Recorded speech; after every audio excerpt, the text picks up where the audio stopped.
नमस्कार, मी श्वेता अंकले आणि आपण पाहत आहात तरुण भारत न्यूज। बेळगावसह देश विदेशातील घडामोडींचा आढावा घेऊया। सर्वप्रथम पाहूयात आजच्या महत्त्वाच्या हेडलाईन्स। माणुसकीचा हात, अनोळखी व्यक्तीला आधार। वटमुरीत 8 दिवसांपासून भटकणाऱ्याची ओळख पटली। उपचारानंतर कुटुंबियांकडे केले रवाना। या होत्या महत्त्वाच्या हेडलाईन्स। आता पाहूया सविस्तर बातम्या।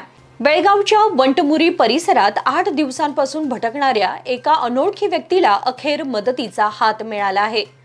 काकती पोलिसांच्या पुढाकाराने त्याची ओळख पटवून कुटुंबियांशी संपर्क साधण्यात आला।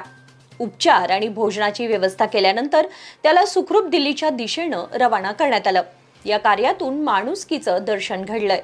बेळगावच्या वंटमुरी हायवे परिसरात गेल्या 8 दिवसांपासून मानसिक स्थिती बिघडलेल्या अवस्थेत एक पंजाबी भाषिक व्यक्ती भटकत होती।